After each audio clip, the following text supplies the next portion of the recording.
The clock strikes midnight. A girl runs from the palace steps.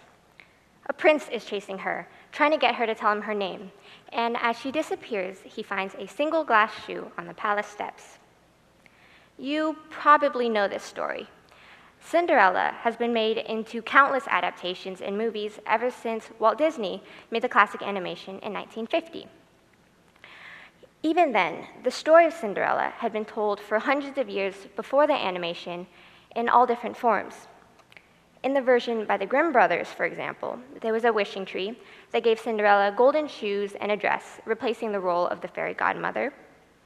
In an early Native American version, Cinderella was called the rough-faced girl, and she was horribly scarred. And in an Italian version, Cinderella's name is Zuccatina, and she's born inside a vegetable.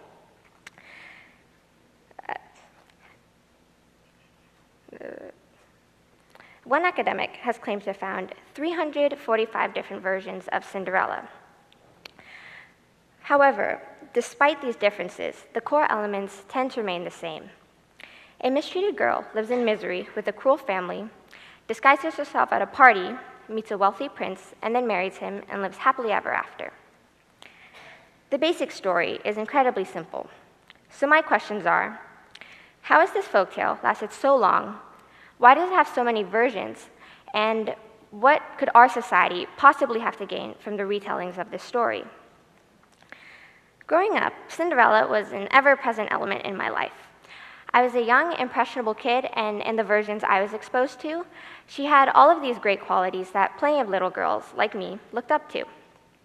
I wanted her kindness, and her perseverance, and her prince.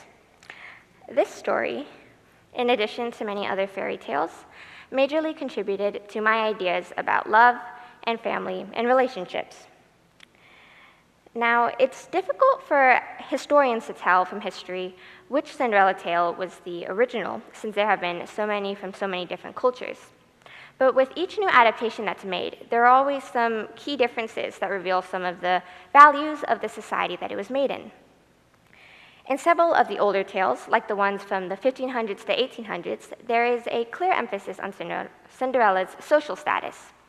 Her marriage to the prince turns her from a peasant into a princess, and with that brings her wealth, status, and fame. In the version by the Grimm brothers from 1812, there is actually no mention of the word love. The prince is enchanted by Cinderella's social status, or Cinderella's beauty and her, but it never says that they fall in love with each other. And in the 1950s Disney movie version, though, that love at first sight became the cornerstone of the story. 1950s American society was a period where the average white American lived in a comfortable, economically stable middle class.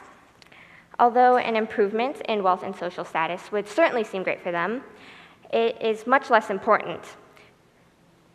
The emphasis, instead, is put on the mystery and the romance that happens at the ball. And now, in recent modern society, many movie adaptations in the 1990s and 2000s have changed even further. In order to remain relevant, the love is portrayed as many of us imagine it now, practical and attainable. Cinderella and Prince Charming don't just dance and fall in love immediately. Sometimes they'll have met before the ball, and sometimes they'll talk together all the way until midnight. Clearly, modern society's values constantly affect the adaptations of the story. However, these values changes have also affected us. Not only do we insert our own values into our stories, but we are also changed by the stories we hear and read about, especially the stories we hear and read about as children. Almost every time a classic story is adapted, there's a new impressionable audience to be influenced. These stories have affected our own expectations about life. My ancestors thought of marriage as a political bond between families, but I grew up with the idea that marriage comes out of love, and it affected how I perceived relationships at the time, and it also gave me a romanticized view of love. Even though my view of it has become more practical over time, thank God, I've still retained that very idealistic perspective.